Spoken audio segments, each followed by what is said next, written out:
বিসমিল্লাহির রহমানির রহিম। জাতীয় বিশ্ববিদ্যালয় ভর্তি পরীক্ষা প্রস্তুতির আরেকটি নতুন ক্লাসে আপনাদের স্বাগতম। গতকাল আমরা জিএসটি গুচ্ছভুক্ত বিশ্ববিদ্যালয়ের সাধারণ জ্ঞান অংশের সমাধান করেছিলাম। আজকে আমরা বাংলা অংশের প্রশ্নের সমাধান নিয়ে আপনাদের সামনে হাজির হয়েছি। যারা পূর্বের ক্লাসটি দেখেননি অবশ্যই দেখে নেবেন। ফ্যাসি বিরোধী লেখক শিল্পী সংঘের পক্ষে আকাল গ্রন্থটি সম্পাদনা করেন সুকান্ত ভট্টাচার্য।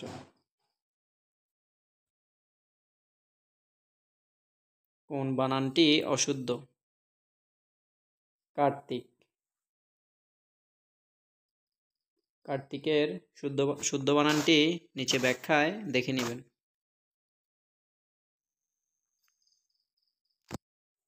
সিরাজউদ্দৌলা নাটকের প্রথম অঙ্ক প্রথম দৃশ্যে উপস্থাপিত ঘটনার সময়কাল 1756 সালের 19 জুন। যা নাট্যকার গিরিশচন্দ্র ঘোষ রচিত সিরাজউদ্দৌলা নাটকের প্রথম অঙ্কে এই সময়ের ঘটনা উপস্থাপিত হয়েছে। ইনভয়েস এর পারিভাষিক শব্দ চালান।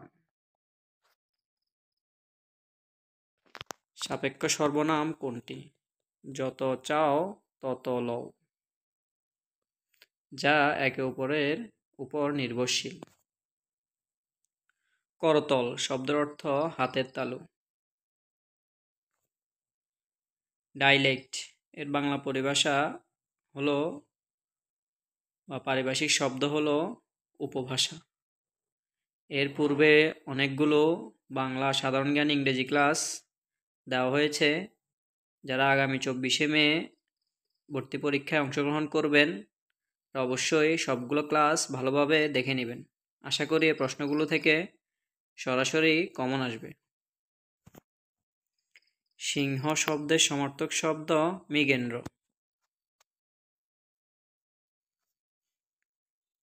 এক হাতে বাঁকা বাঁশের বাঁশুরি আর এক হাতে রণতুর্য। এখানে কোন সত্তার প্রকাশ ঘটেছে? প্রেম ও দ্রোহ। অধ্বনির সংগৃহীত উচ্চারণ কোনটি? মন।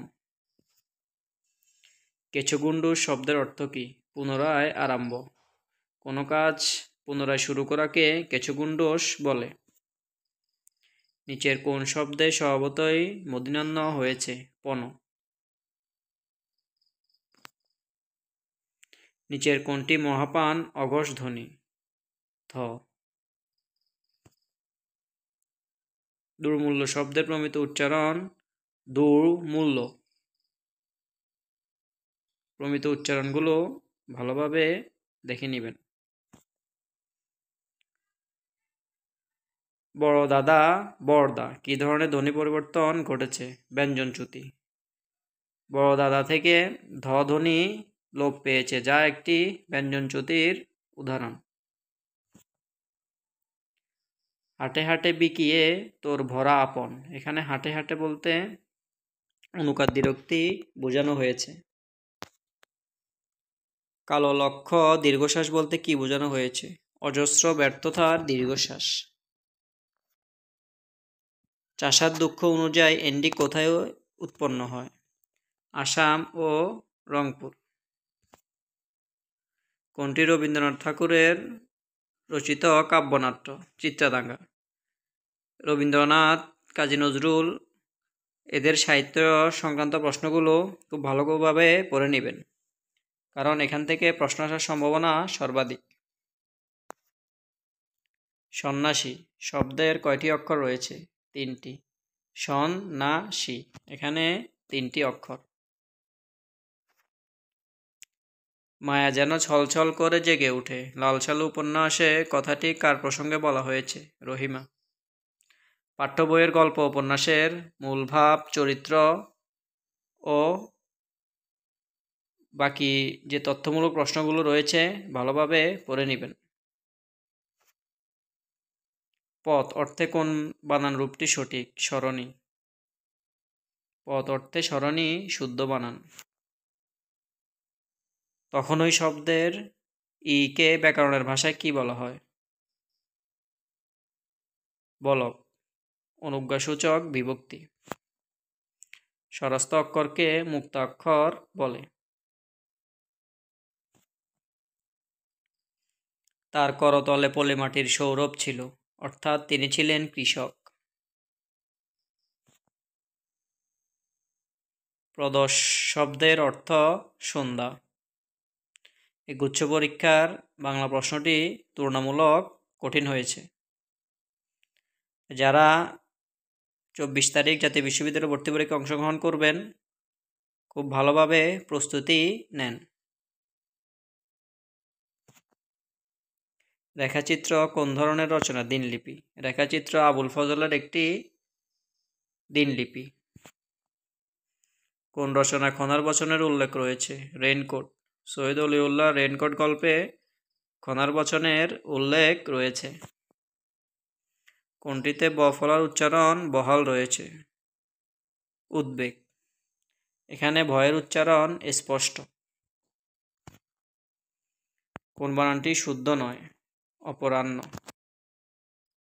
অপরাহ্ন শুদ্ধ বানানটি ব্যাখ্যাতে দেখে নেবেন। আমরা শব্দটি কোন ধরনের সমাসের উদাহরণ? একদেশ দ্বন্দ্ব। মুরিদ কোন ভাষার শব্দ? মুরিদ আরবি ভাষার শব্দ। মৌলিক শব্দ কোনটি? গোলাপ। যে শব্দগুলোকে ভেঙে আলাদা করা যায় না সেগুলোকে মৌলিক শব্দ বলে। নিচের কোনটি অল্প প্রাণধ্বনি? প। সখ্য এর বিপরীত শব্দ কোনটি? বৈর। সখ্য মানে বন্ধুত্ব আর বৈর মানে শত্রুতা। ধন্যবাদ। জাতীয় বিশ্ববিদ্যালয় পরীক্ষা শেষ হওয়া পর্যন্ত আমাদের সাথে থাকুন। পরীক্ষা সংক্রান্ত যে কোনো তথ্য, প্রস্তুতি বা কোনো কিছু পরিবর্তন সংশোধন হলে আপনাদেরকে জানিয়ে দেওয়া হবে। তাই শেষ পর্যন্ত আমাদের সাথে থাকুন। ধন্যবাদ। আসসালামু আলাইকুম।